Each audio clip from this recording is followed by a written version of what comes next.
विशुद्ध भारतीय परंपरा में असुर मनते इति असुर, पूछने की जरूरत नहीं, साक्षात असुर और असुर के बच्चे चले जा रहे हैं। बुरा मत मानना, पापी पेट का सवाल है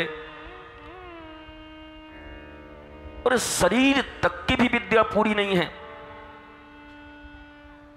2 साल 2.5 साल पहले एक वायरस ने ऐसा हंगामा मचाया कि 21वीं शताब्दी की हवा निकल गई, फुस हो गया पूरा।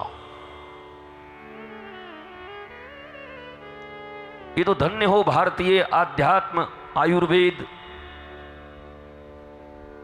जिन्होंने ही खोज निकाला कि इम्यूनिटी सिस्टम कैसे बढ़ेगी। तिल खाओगे कि दिल खाओगे कि बिल कटवा के खाओगे, आयुर्वेद उपचार है। और मैं डंके की चोट पर कह सकता हूं, बाकी जो पद्धतियां हैं वो व्यापार हैं, क्योंकि यह वैदिक संस्कृति है। यह ऋषियों के द्वारा निकाली हुई हमारे आसपास के पेड़ पौधों वनस्पतियों, विज्ञ दृष्टि से विज्ञ प्रमाण के साथ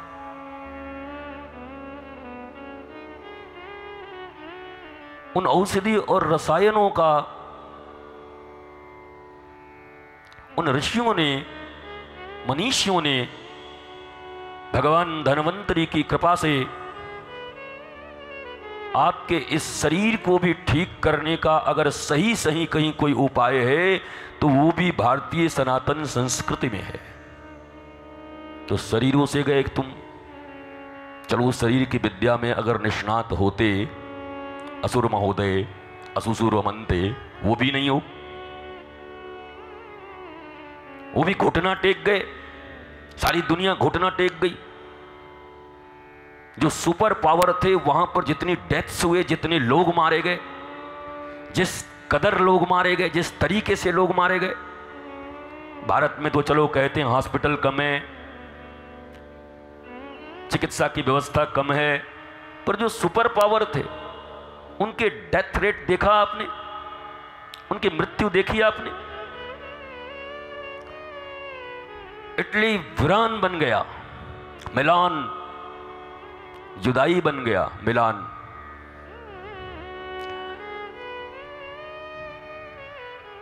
परंतु गांवों में, भारत के गांवों में वही नीम, पीपल और दादी मां के घरेलू नुस्खे, दादी मां के घरेलू नुस्खे इसलिए कि अब ये अंतिम पीढ़ी है दादी की जो थोड़ा बहुत जानती हैं।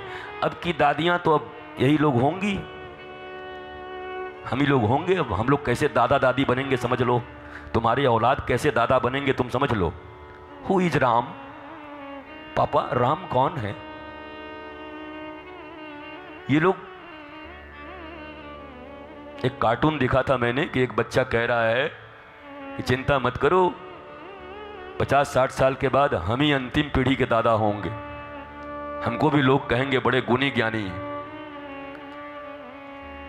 तुम्हारे बच्चे की हैसियत तुम जानते हो, क्या पढ़ रहा है, क्या कर रहा है, क्या उसकी समझदारी है। हे भगवान, इस भारत का क्या होगा जब ये लोग दादा बन करके बाकी लोगों का लालन पालन करेंगे। ये कम से कम आज की पीढ़ी तो, क्योंकि 40 साल पहले का भारत, 45 साल पहले का भारत तो हमने देखा हुआ है, तो बहुत अच्छा था। पर अब लगता है ये अंतिम पीढ़ी है सच में। अगर अब कॉन्वेंट के विद्यार्थियों से बात करता हूं, बच्चों से बात करता हूं, तुम्हारे बच्चों से बात करता हूं, तो ऐसा लगता है कि कैसे माता पिता हैं, क्या जन्म दे के रखा है भैया, क्या पढ़ा रहे हो, कमाल है। अपनी ही पीढ़ियों को एक ऐसे अंधेरे युग में धकेल दे रहे हो,